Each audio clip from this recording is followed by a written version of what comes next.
Protons, neutrons, and electrons are the fundamentals to any atom. An atom is the basic building block to anything you can find on this earth.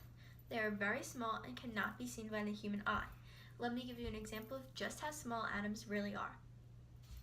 Right now, I'm pouring salt into my hand. See? In 1 grain of salt, there's 1.2 times 10 to the 18th atoms in 1 grain. And in my hand, I have probably 100 grains of salt. So I have over 1 billion atoms in just my one hand. Inside an atom, you can find protons, neutrons, and electrons. Protons are positively charged and found in the nucleus. Neutrons are neutrally charged, which means they have no charge, and also are found in the nucleus. Electrons are negatively charged and orbit the nucleus. The nucleus is positively charged because it consists of neutrons and protons, and that's something that's positive and something that's neutral, which means it ends up being a positively charged nucleus. Let me tell you a little bit about a scientist named Ernest Rutherford. He discovered that an atom is mostly empty space with a dense positive nucleus. He did this in his gold foil experiment. In his experiment, he discovered a positive nucleus by shooting positive ions into an atom. Some of them would deflect back off the nucleus, and some of them would go straight through. He discovered that it was a positive nucleus because by shooting a positive as a positive, opposites attract, so they would deflect off each other because they're the same.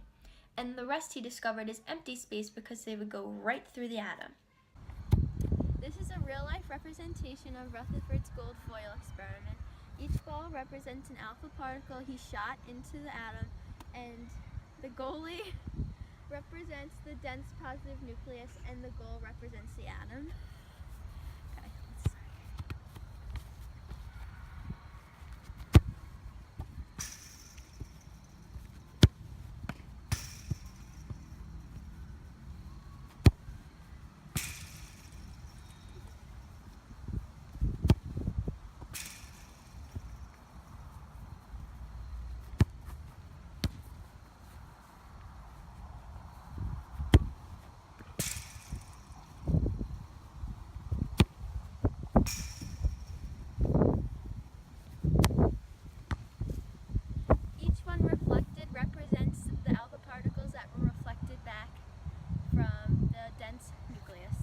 In conclusion, atoms are very important for the survival of the human species.